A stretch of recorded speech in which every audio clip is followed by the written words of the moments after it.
क्या पढ़ रहे थे? सेल साइकिल वाला पार्ट पढ़ रहे थे ना? क्या पढ़ रहे थे हम? सेल साइकिल, ये पढ़ रहे थे हम। सेल साइकिल में हमने पढ़ा कि सेल क्या करता है, वेरियस प्रोसेसेस के थ्रू पास होता है और जहां से शुरू हुआ था वहीं, जैसे देखो हमने क्या पढ़ा था, सेल के दो फेसेस के बारे में पढ़ा था। एक था कंप्लीट हमारा इंटरफेस, एक था हमारा एम फेज। 95% इंटरफेस प्रेजेंट था, बहुत स्मॉल टाइम, बहुत लेस टाइम के लिए क्या आ रहा था हमारे पास, एम फेज आ रहा था। एम फेज के भी आगे टाइप थे, क्या थे, प्रोफेज, मेटाफेज, एनाफेज, टीलोफेज। ठीक है, अब मुझे एक बात बताओ, पिछली क्लास में मैंने दो चीजें बताई थी, एक थी कैरियोकाइनेसिस और एक थी हमारी साइटोकाइनेसिस। दोनों प्रोसेसेस किस में होती हैं, हमारे एम फेज में। पहला क्या होता है, हमारी कैरियोकाइनेसिस, और दूसरा क्या होता है, हमारी साइटोकाइनेसिस। मुझे अनम्यूट करके कोई ये बताओ, कैरियोकाइनेसिस में हमने क्या पढ़ा था? कैरियोकाइनेसिस में हमने क्या पढ़ा था? कैरियो का क्या मतलब होता है? कैरियो का मतलब होता है हमारा न्यूक्लियस, हमारा डीएनए। काइनेसिस का क्या मतलब है? काइनेसिस का मतलब है डिवीजन। जब हमारा डीएनए डिवाइड करेगा उसको क्या बोलेंगे, कैरियोकाइनेसिस। कैरियोकाइनेसिस में हमने क्या पढ़ा था, पूरा एम फेज में क्या क्या पढ़ा था, प्रोफेज, मेटाफेज, एनाफेज और हमारा टीलोफेज। किसमें पढ़ा है ये हमने सारा, हमारे कैरियोकाइनेसिस में। क्योंकि प्रोफेज में एंड में क्या हो गया था, हमारा न्यूक्लियर डिवीजन हो रहा था, जिसमें हमने कैरियोकाइनेसिस के आगे टाइप्स भी पढ़े थे। हमारा क्या था, मियोसिस था, हमारा माइटोसिस था। माइटोसिस से, माइटोसिस अगर था तो 2n का नंबर 2n ही रह रहा था, मियोसिस अगर था तो 2n का नंबर n हो रहा था पहले, फिर n से नंबर n ही रह रहा था। ये क्या था, हमारी मियोसिस थी। और ये क्या थी, हमारी माइटोसिस। मियोसिस और क्या है, हमारी माइटोसिस। ये किसमें है, हमारे कैरियोकाइनेसिस, जिसमें न्यूक्लियस डिवाइड होता है, डीएनए डिवाइड होता है। दूसरी प्रोसेस क्या है, हमारी साइटोकाइनेसिस। अभी तक अगर किसी को कोई भी डाउट है किसी भी पार्ट में तो एक बार मुझसे पूछ लो। अभी तक कोई डाउट है तो पूछो एक बार। कोई डाउट नहीं है किसी को? सेकंड, इसके बाद जो हमारी प्रोसेस थी वो क्या थी, साइटोकाइनेसिस। साइटोकाइनेसिस का मतलब क्या होता है?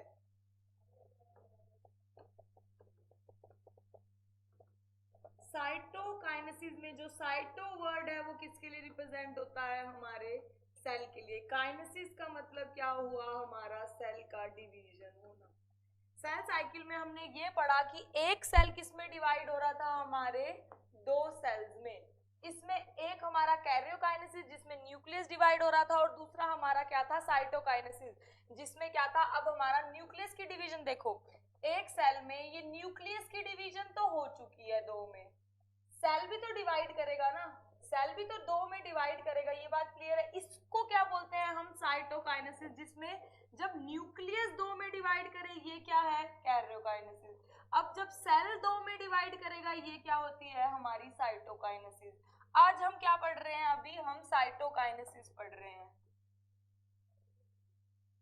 साइटोकाइनेसिस में सेल डिवाइड करके दो में बनेगा। अब ये बात समझो, हमारे पास क्या है, सेल भी आगे दो टाइप्स के हैं, एनिमल सेल, सेल और प्लांट सेल। हम एनिमल सेल की बात करते हैं, हमें पता है ये बात, हम सेल चैप्टर में पढ़ चुके हैं कि जो हमारे एनिमल सेल्स हैं उसमें आउटर मेम्ब्रेन क्या है, प्लाज्मा मेम्ब्रेन। जो हमारे प्लांट सेल हैं उनमें आउटर मेम्ब्रेन क्या है, सेल वॉल, और सेकंड लेयर क्या है, हमारी प्लाज्मा मेम्ब्रेन। तो हमें पता है एक एडिशनल लेयर प्रेजेंट होती है हमारे किसमें, प्लांट सेल में, विच इज सेल वॉल। अब यहाँ पे कौन सी लेयर प्रेजेंट है, हमारी प्लाज्मा मेम्ब्रेन। इधर साइटोकाइनेसिस कैसे होगी, एक क्लीवेज फरो बनेगा।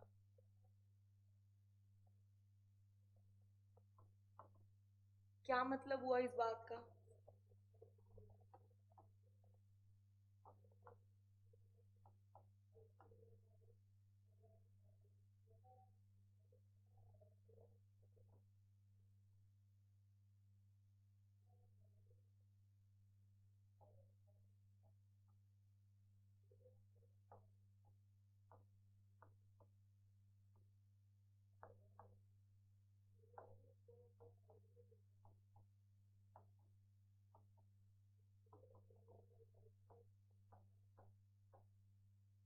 देखो, इस बात का क्या मतलब है कि क्या बनेगी, हमारी क्लीवेज फरो बनेगी। क्लीवेज फरो बनने से क्या होगा? क्लीवेज फरो बनने से जो हमारा एक देखो, ये हमारा न्यूक्लियस डिवाइड हुआ पड़ा है हमारे सेल में। अब एक क्लीवेज फरो बनेगी किस पे? एंड्स पे, मिडल पार्ट में एक क्लीवेज फरो बनेगी। इवेंचुअली वो डीप होती जाएगी और एक सेल दो सेल में डिवाइड कर जाएगा। ये जिसमें क्लीवेज फरो बनती है वो किसका पार्ट है? हमारे एनिमल सेल का। एनिमल सेल में क्लीवेज फरो बनेगी। क्लियर है ये बात?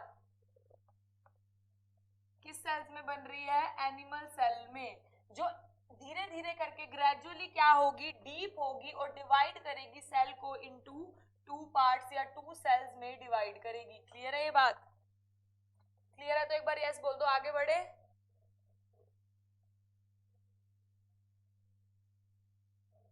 इसके बाद हमारा है, हमने एनिमल सेल का पढ़ लिया। एनिमल सेल के बाद आता है हमारा प्लांट सेल। प्लांट सेल में क्या होगा?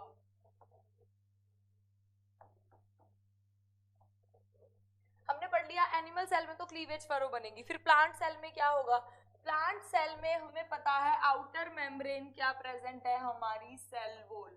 सेल वॉल एक रिजिड मेम्ब्रेन है, सख्त मेम्ब्रेन है। ये मैंने पढ़ाया था कि इसको हम, ये प्रोटेक्शन के लिए प्रेजेंट होती है। रिजिड है, सख्त है, कठोर है, इसको हम छेड़ नहीं सकते। अंदर क्या है हमारी?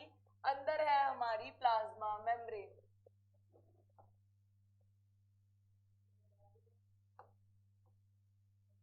बाहर कौन सी मेम्ब्रेन है? हमारी सेल वॉल। अंदर कौन सी मेम्ब्रेन है? हमारी प्लाज्मा मेम्ब्रेन। किस सेल की बात कर रहे हैं हम? हम बात कर रहे हैं हमारे प्लांट सेल की। प्लांट सेल की बात कर रहे हैं हम। अब इसके अंदर सेल कैसे डिवाइड होगा? देखो, न्यूक्लियस दो में डिवाइड हुआ है। फिर अब एनिमल सेल में क्या होता है? लाइसोसोम से क्या होती है? वेसिकल्स रिलीज होती है, जो यहाँ आके बीच में कलेक्ट होने लग जाती हैं। अब एक बात समझो, ये लाइसोसोमल जो गोल्गी से प्रोड्यूस होती है वेसिकल, ये हमने पढ़ा था एंडोमेम्ब्रेनस सिस्टम में। पहले क्या है हमारी एंड ईआर होता है, ईआर से बनता है, ईआर से आगे क्या है? गोल्गी, गोल्गी के आगे क्या होता है? वेसिकल्स बहुत सारी, जिससे लाइसोसोम भी बनते हैं। ये वेसिकल यहाँ आके ऐसे इकट्ठा होने लग जाएंगी। धीरे धीरे ये यहाँ भी बढ़ेगी और यहाँ भी बढ़ेगी और अल्टीमेटली क्या कर देगी? एक सेल को दो पार्ट्स में डिवाइड कर देगी। अब देखो, ये एक पार्ट ऑफ द सेल हो गया और ये क्या हो गया? दूसरा पार्ट ऑफ द सेल हो गया। बीच में जो बनी उसको क्या बोलते हैं? बीच में ये जो ये लेयर बनी है इसको क्या बोलते हैं? इसको बोलते हैं सेल प्लेट। प्लेट ने क्या किया? प्लेट किसकी बनी थी? वेसिकल्स की बनी थी, जो क्या हुए? बीच में आके डिपॉजिट होना शुरू हुए। यहाँ एक वेसिकल हुआ, फिर इस साइड और इस साइड ये बढ़ा और क्या हुआ? इवेंचुअली सेल को किसमें? दो पार्ट्स में डिवाइड कर दिया। सेल प्लेट बनी। इवेंचुअली सेल को एक पार्ट और ये दो सेल को दो सेल्स में डिवाइड कर दिया। किसमें? प्लांट सेल में हमारी सेल प्लेट बनती है। क्लियर है ये बात? किसकी बनी है? लाइसोसोमल वेसिकल्स की बनी है, जो किससे रिलीज हुए हैं? हमारे गोल्गी से रिलीज हुए हैं। अब सेल प्लेट ही आगे जाके मिडल लैमिला बनेगी।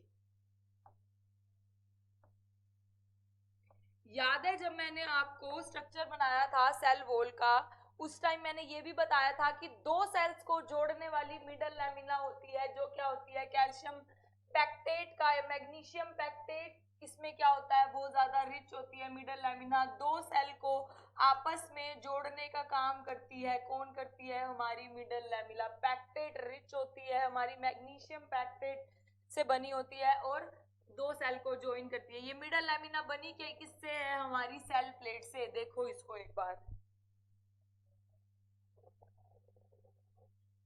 एनिमल सेल में हमने क्या पढ़ा, एनिमल सेल में हमने पढ़ा एक क्लीवेज फरो बनेगी जो सेल के एंड से बनती है और अंदर की तरफ मिडल की तरफ आएगी। यहाँ प्लांट सेल में हमने क्या पढ़ा कि सेल प्लेट बनेगी। सेल प्लेट कहाँ बनेगी, एक सेल के मिडल से। ये शुरुआत कहाँ से हुई है इस सेल प्लेट की, सेल प्लेट की शुरुआत होगी मिडल से, और ये यहाँ इवेंचुअली बहुत सारे वेसिकल्स यहाँ इकट्ठे हो के एक सेल को दो सेल्स में डिवाइड कर देंगे। बीच की जो क्या बोला उसको सेल प्लेट, सेल प्लेट ही आगे जाके मिडल लैमिना बनाएगी। मिडल लैमिना दो सेल्स को ज्वाइन करती है।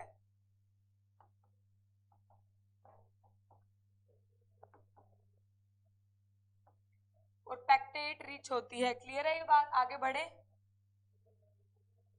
एक बार देखो क्लियर है तो आगे बढ़े ये बात।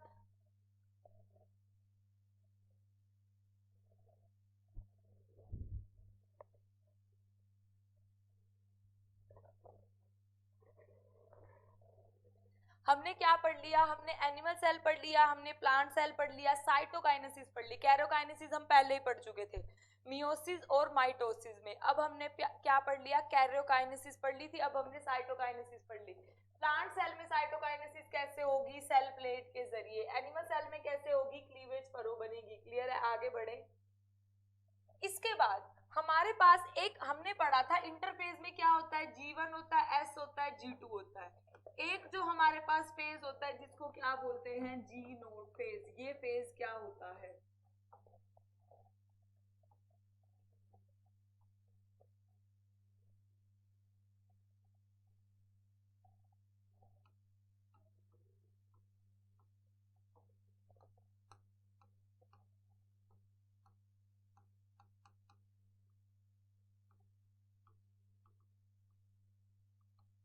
देखो ये क्या हो रही है, कैरियोकाइनेसिस। फेज का नाम क्या है, एम फेज। ये क्या हो रही है, साइटोकाइनेसिस। ये पूरा क्या हो रहा है, हमारे पास इंटरफेज है। इंटरफेज में क्या क्या चीजें हैं हमारे पास, G1 फेज, S फेज और G2 फेज। जी नोड फेज कहाँ होगा, मेरे को एक बात बताओ। देखो जैसे ही साइटोकाइनेसिस हुई फिर से सेल किस फेज में आ गया, G1 फेज में। G1 फेज में क्या होता है, सेल अपने आप को प्रिपेयर करता है किसके लिए, S फेज के लिए। S फेज में क्या होना है, डीएनए का डुप्लीकेशन होना है। अगर ऐसा हो कि सेल आगे बढ़ने के लिए प्रिपेयर ही नहीं है, सेल चाहता ही नहीं है कि वो अभी डिवीजन की तरफ जाए, तो इसके बाद सेल एक स्टेज में जाता है जिसको क्या बोलते हैं, जी नोड स्टेज में जाता है। कुछ सेल्स जो होते हैं वो परमानेंटली जी नोड फेज में रहते हैं। जी नोड फेज में परमानेंटली रहने का मतलब सेल आगे डिवाइड नहीं करेंगे, they do not undergo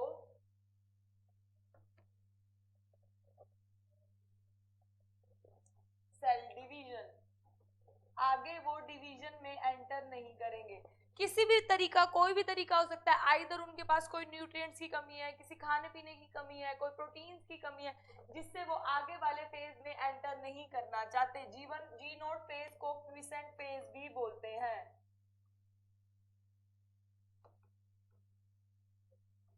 ji note phase को क्यूसेंट फेज भी बोलते हैं।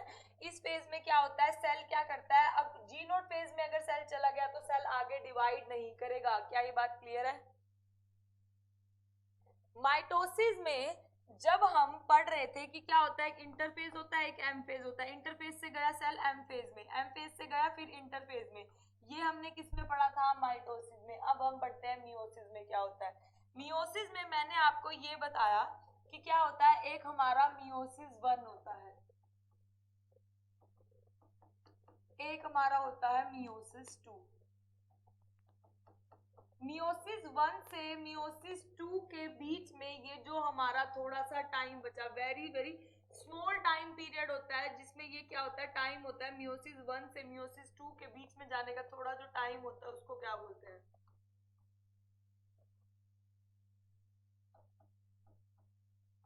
इंटरकाइनेसिस बोलते हैं।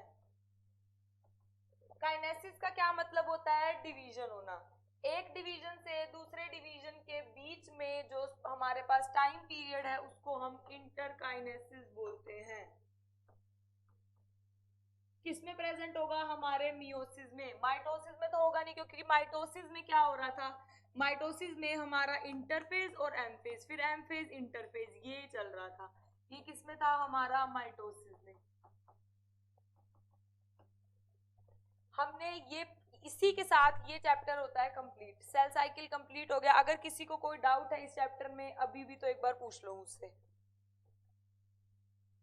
क्लियर है तो एक बार लिख दो यस, तो आगे बढ़ते हैं फिर। क्लियर है, कोई डाउट है इस चैप्टर में एक बार पूछो।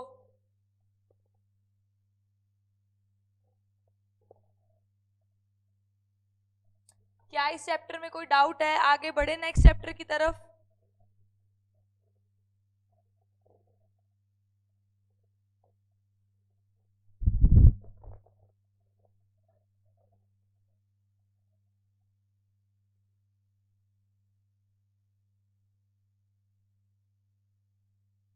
हाँ जी, सबको मेरी आवाज आ रही है? क्लियर है, एक बार बता दो।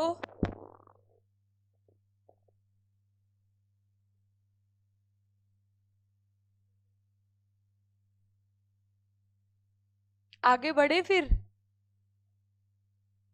ठीक है, चलो इसके बाद हमारा नेक्स्ट चैप्टर शुरू होता है which is transport in plants. याद है हमने वो वाला चैप्टर वहां से छोड़ा था, फोटोसिंथेसिस और रेस्पिरेशन के बाद नेक्स्ट चैप्टर शुरू कर रही हूँ, ट्रांसपोर्ट इन प्लांट्स।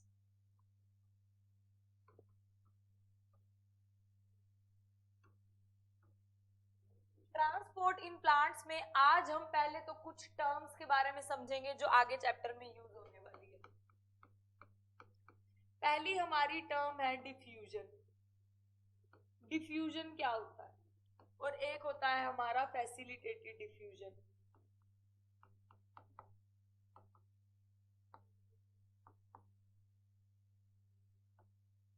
एक है हमारा नॉर्मल डिफ्यूजन, एक है हमारा फैसिलिटेटेड डिफ्यूजन। पहले समझो डिफ्यूजन क्या होता है। डिफ्यूजन होता है movement of any molecule from its high concentration to the lower concentration. क्या कहलाता है? डिफ्यूजन।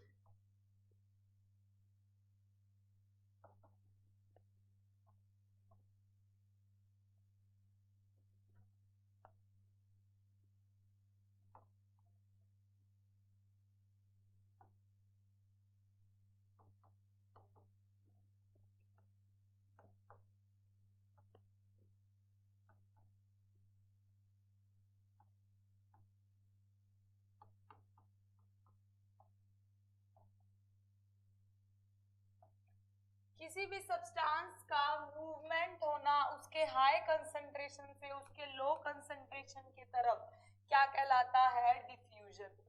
फिर फैसिलिटेटेड डिफ्यूजन का क्या मतलब हुआ? फैसिलिटेटेड मतलब फैसिलिटेट कराएगा, उसको कोई करवाएगा। एक बात बताओ, अगर हमें सामान को बाहर से अंदर ले जाना है तो हम मजदूर बुला लेते हैं, लेबर बुला लेते हैं, जो क्या करती है? डिफ्यूजन। हाई कंसंट्रेशन, ज्यादा मतलब सामान को एक जगह से दूसरी जगह ले जाने का काम करती है। ये हम किस में पढ़ रहे हैं? फैसिलिटेटेड डिफ्यूजन में। फैसिलिटेटेड डिफ्यूजन करवाया जाता है किसी की हेल्प से। जैसे मैंने प्लाज्मा मेम्ब्रेन में बताया था, कैरियर्स प्रेजेंट होते हैं और क्या प्रेजेंट होते हैं? हमारे चैनल्स। कैरियर और चैनल्स क्या करते हैं? हाई कंसंट्रेशन से लो कंसंट्रेशन में सब्सटेंस को लेकर जाते हैं। That is what diffusion. ये करवाया जा रहा है किसकी हेल्प से? कैरियर और चैनल की हेल्प से। तो मतलब फैसिलिटेट किया जा रहा है कैरियर और चैनल की हेल्प से। तो ये क्या हुआ? Facilitated diffusion.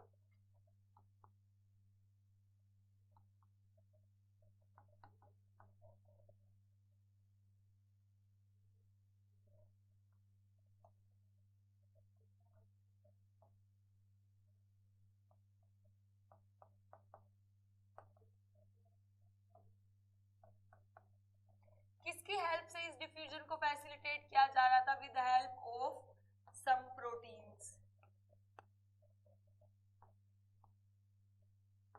क्या नाम था उन प्रोटीन्स का? आइदर थे हमारे कैरियर्स और थे हमारे चैनल्स।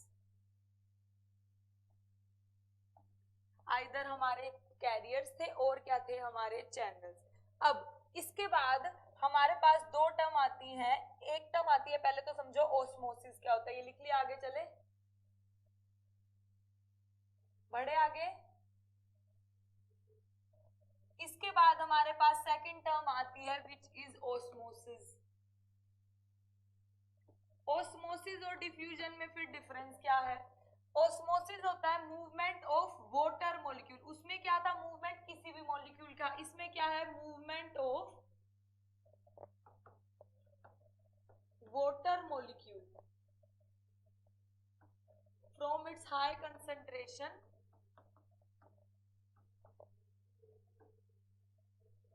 हाई कंसेंट्रेशन से किस कंसेंट्रेशन में जा रहा है, to low concentration through semi permeable membrane.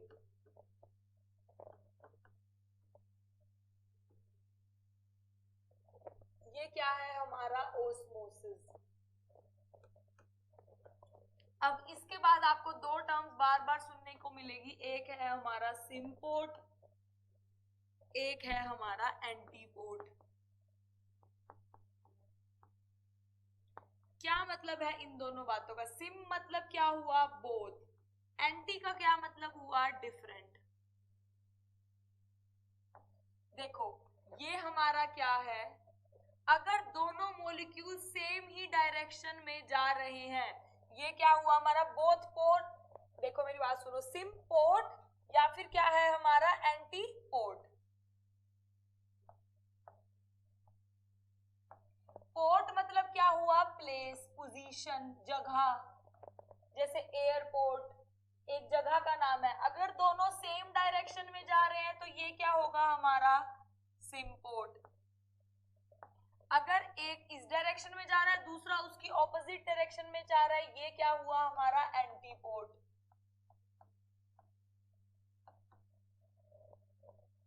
ये दोनों एग्जाम्पल किसके हैं, ये दोनों एग्जाम्पल हैं जब क्या हो रहा है हमारा को ट्रांसपोर्ट हो रहा है। को ट्रांसपोर्ट का मतलब क्या हुआ, जब दो मॉलिक्यूल इकट्ठे ट्रांसपोर्ट हो रहे हैं, आइदर दोनों सेम डायरेक्शन में जा रहे हैं या दोनों डिफरेंट डायरेक्शन में जा रहे हैं, बट दो को मतलब क्या हुआ, साथ में दोनों का ट्रांसपोर्ट होने को क्या बोलते हैं, को ट्रांसपोर्ट। जिसके दो एग्जांपल है, एक हमारा सिम्पोर्ट, एक हमारा एंटीपोर्ट। सिम्पोर्ट में दोनों सेम प्लेस पर जा रहे हैं, ए मॉलिक्यूल बी मॉलिक्यूल दोनों कहाँ जा रहे हैं, सेम प्लेस पर, क्या है सिम्पोर्ट। इसमें क्या है, ए मॉलिक्यूल दूसरी जगह जा रहा है, बी मॉलिक्यूल उससे ऑपोजिट, ये क्या है हमारा एंटीपोर्ट। को ट्रांसपोर्ट के एग्जांपल है। क्लियर है, आगे बढ़े। सिम्पोर्ट एंटीपोर्ट के बाद ये हमारा एक टर्म आती है यूनिपोर्ट। फिर यूनिपोर्ट का मतलब क्या हुआ, यूनि का मतलब हुआ वन। इसमें एक मॉलिक्यूल, उधर को ट्रांसपोर्ट में क्या था, दो मॉलिक्यूल्स का इकट्ठा ट्रांसपोर्ट कर रहे थे, इसमें क्या है सिंपली एक मॉलिक्यूल का ट्रांसपोर्ट होता है। या तो एक मॉलिक्यूल इस डायरेक्शन में जा रहा है या वो एक मॉलिक्यूल इस डायरेक्शन में जा रहा है, वन सिंगल मॉलिक्यूल ट्रांसपोर्ट होता है। सिंगल अगर किसी भी चीज का ट्रांसपोर्ट होगा तो उसको क्या बोलेंगे, यूनि। यूनि मतलब एक मॉलिक्यूल का जब ट्रांसपोर्ट होगा एक प्लेस से दूसरे प्लेस पे, तो वो क्या आएगा हमारे पास, यूनिपोर्ट। जब किसका मॉलिक्यूल का ट्रांसपोर्ट होगा, सिंगल मॉलिक्यूल का। क्लियर है ये बात। अब आगे चैप्टर में आपको कई बार सॉल्यूशंस की डिफरेंट टर्म देखने को मिलेगी। पहला है हमारा हाइपरटोनिक, पहला है हमारा हाइपरटोनिक सॉल्यूशन। इस बात का क्या मतलब हुआ, हाइपर का मतलब क्या है, इसको ऐसे याद रखना, हम सॉल्यूशन की बात कर रहे हैं। जब हम हाइपर हो जाते हैं तो हम बार बार पानी पीते रहते हैं, जब हम हाइपर हैं, हम नर्वस हैं, बार बार प्यास लगेगी, डरे हुए हैं, बार बार प्यास लगेगी, बार बार पानी पिएंगे। तो सॉल्यूशन भी क्या है, हाइपर है, बार बार पानी पिएगा, बार बार पानी को बाहर से लेगा। अब एक बात को हमेशा याद रखना, वाटर का ट्रांसपोर्ट हमेशा उसकी हाई कंसंट्रेशन से लो कंसंट्रेशन की तरफ जाता है। हाई टू लो क्या ट्रांसपोर्ट है हमारा, वाटर का ट्रांसपोर्ट। हम क्या पढ़ रहे हैं, हाइपरटोनिक सॉल्यूशन। हाइपरटोनिक सॉल्यूशन में सोल्ट का जो कंसंट्रेशन है वो ज्यादा है और वाटर का कंसंट्रेशन जो है वो क्या है, कम है। अगर इस सॉल्यूशन में मैंने, ये हमारा हाइपरटोनिक सॉल्यूशन था, इसमें क्या कंडीशन थी, इस हाइपरटोनिक सॉल्यूशन में वाटर की कंसंट्रेशन कम थी और सोल्ट की कंसंट्रेशन क्या थी, ज्यादा थी। इस सॉल्यूशन में मैंने अपने सेल को रख दिया। देखो जब मैं बोल रही हूँ कंसंट्रेशन ज्यादा या कम, हम वो किस बेसिस पे बोलते हैं, जब हम दो को कंपेयर कर रहे हैं। अगर मैं बोल रही हूँ इसमें वाटर की कंसंट्रेशन क्या है, कम है, तो इसके कंपैरिजन में यहाँ वाटर की कंसंट्रेशन क्या है, ज्यादा, और यहाँ सोल्ट की कंसंट्रेशन क्या है, कम। पानी मैंने समझाया हमेशा high concentration to low concentration जाएगा, तो ये अपनी हाई कंसंट्रेशन से पानी ज्यादा बाहर की तरफ जाएगा। जब पानी बहुत ज्यादा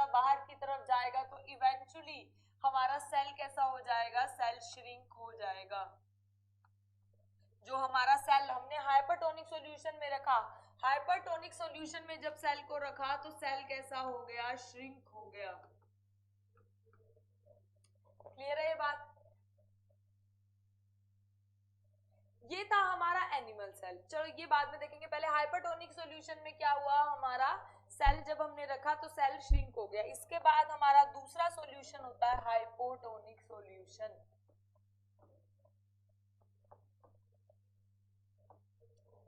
हाइपोटोनिक सॉल्यूशन में वाटर की कंसंट्रेशन ज्यादा है और सोल्ट की कंसंट्रेशन क्या है, कम। इससे ऑपोजिट किसमें था, हाइपर में।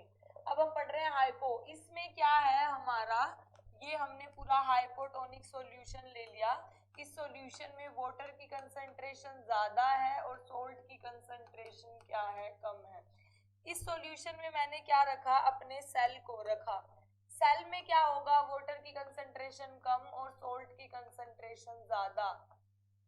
अब ज्यादा पानी कहाँ मूव करेगा, सेल के अंदर मूव करेगा। इवेंचुअली क्या हो जाएगा, इस सॉल्यूशन में सेल स्वेल कर जाएगा। ये इसका एक बहुत कॉमन एग्जांपल है और हर किसी ने अपने घर में देखा होता है। मम्मी घर में क्या करती है, किशमिश को पानी में भिगो देती है। थोड़े टाइम बाद क्या होता है, किशमिश फूल जाती है। पानी में वाटर की कंसंट्रेशन ज्यादा थी, किशमिश में वाटर की कंसंट्रेशन कम थी। पानी अंदर गया अंदर गया अंदर गया, किशमिश कैसे हो गई, स्वेल हो गई। क्लियर है ये बात?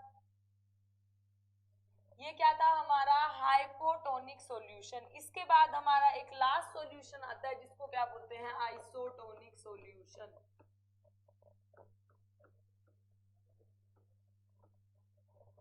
आइसोटोनिक सॉल्यूशन में क्या होता है, सेम कंसंट्रेशन होती है सॉल्यूशन की एज ऑफ सेल।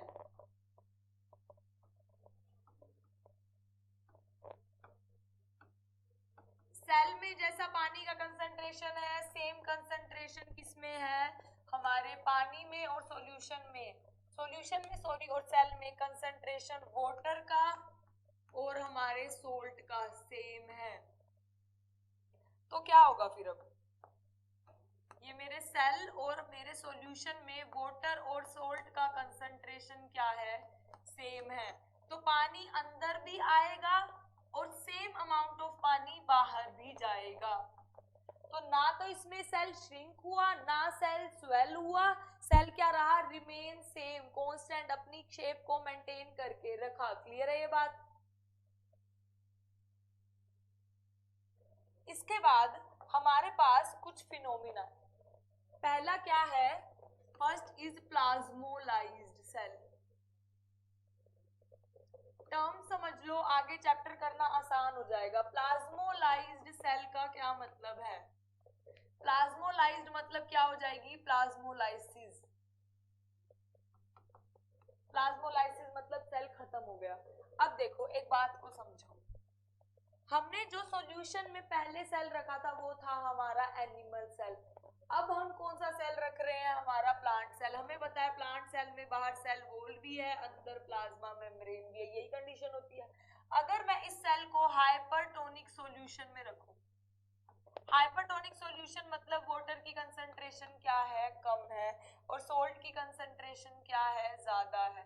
तो पानी वाटर सेल के अंदर वाटर की कंसंट्रेशन क्या है, ज्यादा। अब देखो पानी बाहर आएगा बाहर आएगा बाहर आएगा, इवेंचुअली क्या होगा, जो हमारी सेल वॉल है वो तो मूव नहीं करेगी, सेल वॉल तो मूव नहीं करेगी।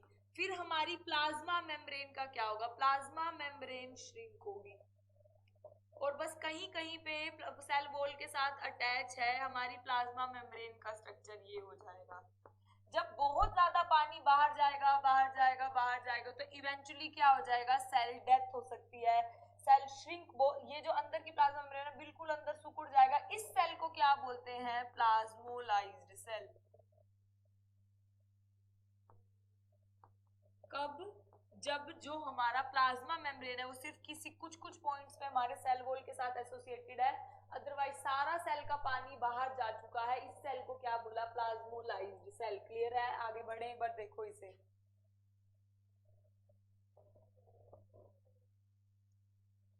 प्लाज्मोलाइज्ड सेल के बाद एक है हमारे पास टर्जिड सेल। फिर टर्जिड सेल का क्या मतलब हुआ, टर्जिड सेल का मतलब हुआ जब हमारे पास ये देखो, ये हमारी क्या है, सेल वॉल, अंदर की प्लाज्मा मेम्ब्रेन। इसको किसमें रखा था जब हमने सॉल्यूशन कौन सा लिया था अभी हमने सेल में, हाइपोटोनिक सॉल्यूशन। हाइपोटोनिक सॉल्यूशन में वाटर की कंसंट्रेशन ज्यादा है और सॉल्ट की कंसंट्रेशन कम। वाटर ज्यादा है तो अंदर मूव करेगा, अंदर मूव करेगा, अंदर मूव करेगा। वाटर सेल के अंदर भर रहा है, एक टाइम के बाद वाटर अपना प्रेशर किस पे, एक बात बताओ, जैसे मानो इस ये रूम है हमारा, जिस भी रूम में हो उसको मानो वो सेल है, पानी अंदर आ रहा है, आ रहा है, आ रहा है, इवेंचुअली एक टाइम के बाद क्या करेगा, पानी वॉल्स पे प्रेशर लगाना शुरू करेगा और वॉल्स भी पानी पर प्रेशर लगाएंगी। जो प्रेशर वाटर लगाता है उसको क्या बोलते हैं हम, टर्गर प्रेशर। टर्गर प्रेशर जिसको हम टीपी लिखते हैं, जब ये कौन सा प्रेशर है, जो पानी लगा रहा है। दूसरा क्या है हमारे पास, वॉल प्रेशर। वॉल भी तो, अब जो पानी है वो वॉल पे प्रेशर लगा रहा है, देखो ये पानी इस वॉल पे प्रेशर लगाया जाता है तो ये वॉल भी तो आगे पानी को प्रेशर लगाएगी ना। जब turgor pressure is equals to में वॉल प्रेशर आएगा, जब टीपी इज इक्वल्स टू में what, WP, turgor pressure is equals to में वॉल प्रेशर, तो सेल क्या होगा, सबसे ज्यादा टर्जिड स्टेट में होगा, फूला हुआ होगा। क्लियर है ये बात। इसके बाद हमारा लास्ट जो है आज का वो है, एक है हमारा एक्टिव प्रोसेस या एक्टिव ट्रांसपोर्ट, और एक है हमारा पैसिव ट्रांसपोर्ट। हम कुछ टर्म समझ रहे हैं चैप्टर को पढ़ने से पहले, एक्टिव ट्रांसपोर्ट और हमारा पैसिव ट्रांसपोर्ट। देखो पैसिव ट्रांसपोर्ट में हमेशा ट्रांसपोर्ट किस डायरेक्शन में होगा, हाई कंसंट्रेशन से लो कंसंट्रेशन की तरफ। हाई कंसंट्रेशन से लो कंसंट्रेशन जब ट्रांसपोर्ट हो रहा है तो ये अलोंग द ग्रेडियंट है, अलोंग द ग्रेडियंट ट्रांसपोर्ट हो रहा है। तो फिर एक्टिव ट्रांसपोर्ट क्या होगा, जो लो कंसंट्रेशन से किस कंसंट्रेशन पे हो रहा है, हमारी हाई कंसंट्रेशन पर। ये जो ट्रांसपोर्ट है वो अगेंस्ट द ग्रेडियंट है।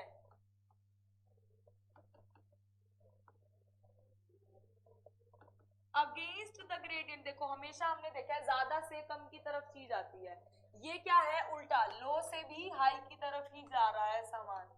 ये क्या है हमारा, against the gradient active transport. Active transport को कराने के लिए एनर्जी का यूज किया जाता है एटीपी की फॉर्म में, ATP is used. Passive transport के लिए ऐसी किसी भी प्रोसेस को यूज नहीं किया जाता, एटीपी इज नॉट यूज्ड, क्योंकि ये तो वैसे भी क्या हो रही है, अलोंग द ग्रेडियंट हो रही है। देखो एक बार क्लियर है ये, एक्टिव और पैसिव।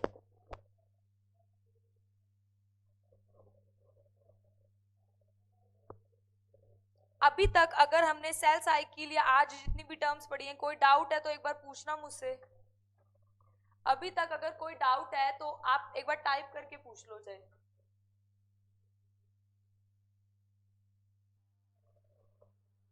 ठीक है, कल हम आगे ये ट्रांसपोर्ट वाला चैप्टर कंटिन्यू करेंगे। आज के लिए इतना ही, सारी टर्म्स को अच्छे से पढ़ लेना क्योंकि आगे जितना भी हमने ट्रांसपोर्ट पढ़ना है, एक एक टर्म अब मैं सीधा बोलूंगी। एक्टिव ट्रांसपोर्ट क्या कहे हमने, हाइपरटोनिक सॉल्यूशन में सेल को रखा, आपको ये आना चाहिए। फिर टर्गर सेल क्या है, प्लाज्मोलाइज सेल क्या है। आज के लिए इतना ही, बाकी कंटिन्यू करते हैं कल। ठीक है, थैंक यू।